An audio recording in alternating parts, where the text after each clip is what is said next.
পাকিস্তানে এমন একটি গ্রাম আছে যেখানে ছোট থেকে বড় সবাই 5 ওয়াক্ত নামাজ পড়ে। ওই গ্রামের কেউ নেশা করে না, এমনকি সিগারেটও খান না। পুরো গ্রামের দোকানগুলোতে গত 20 বছর ধরে সিগারেট বিক্রি করা হয় না।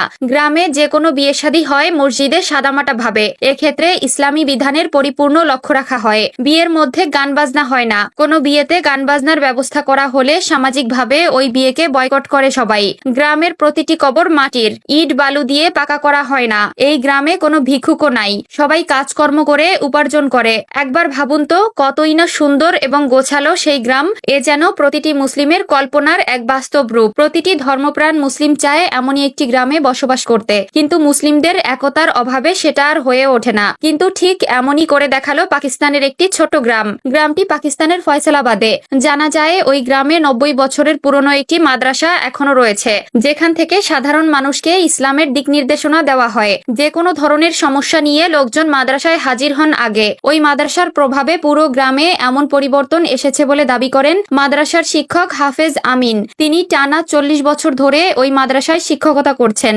গ্রামের সবাই অন্য সবার চেয়ে আলাদা। তারা নামাজের ব্যাপারে খুব সিরিয়াস। সবাই মিলে নামাজ পড়ার জন্য চেষ্টা করে এবং তারা এ ব্যাপারে শতভাগ সফল। তাই গ্রামের সব মানুষই নামাজি। গ্রামের কোনো দোকানে বা বাড়িতে টিভি নেই বললেই চলে। হাফেজ আমিন পাকিস্তান ভিত্তিক সংবাদ মাধ্যম উর্দু পয়েন্টকে এক সাক্ষাৎকারে বলেন, আমাদের গ্রামের পরিবর্তন এমনিতেই আসেনি। আমাদের মাদ্রাসার শিক্ষক শিক্ষার্থীরা এই গ্রামে দাওয়াতের কাজ করেছেন, মানুষের মাঝে ইসলামকে সুন্দর ও সহজভাবে উপস্থাপন করেছেন। ইসলামের বিধান মানার ক্ষেত্রে এই গ্রামের সবাই একপন্থী, যার কারণে সবাইকে এক দিক নির্দেশনার পথ দেখানো সহজ হয়। হাফেজ আমিন বলেন, আমাদের গ্রামের এক লোক তার পরিবারের মানুষের বিয়েতে গান বাজনার ব্যবস্থা করলে ওই বিয়েতে গ্রামের কেউ যায়নি, এমনকি তার নিকটাত্মীয়ও যায়নি। গ্রামের এই পরিবর্তনের পেছনে সবার এমন নজিরবিহীন একতাও একটি কারণ বলে মনে করেন তিনি। তিনি বলেন, আমাদের গ্রামের কোনো দোকানে বা বাড়িতে টিভি নেই, হাতে গোনা কয়েকটি বাড়িতে আছে। তবে আমাদের মাদ্রাসা থেকে তাদের বলে দেওয়া আছে টিভি চালালেও ভলিউম কমিয়ে রাখতে হবে। কোনো পথচারী কোনো বাড়ি থেকে টিভির শব্দ শুনতে পেলে সাথে সাথে তিনি দাঁড়িয়ে যান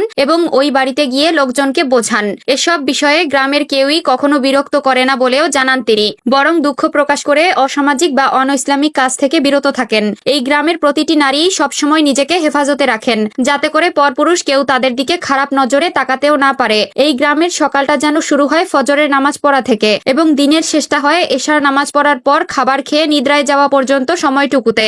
একবার ভাবুন তো, এমন একটি গ্রামে যদি আমি আপনি বসবাস করতে পারতাম তাহলে কতই না ভালো হতো। আমরা চাইলেই কিন্তু এমন একটি গ্রাম আমাদের মহল্লাকে বানাতে পারি। তাই ভিডিওটি আপনার সকল পরিচিত মহল্লাবাসী বা বন্ধুদের মধ্যে শেয়ার করে দিন, যাতে করে তারাও এই ভিডিওটি দেখে নিজের মহল্লাকে এমন একটি গ্রামে পরিণত করতে পারে।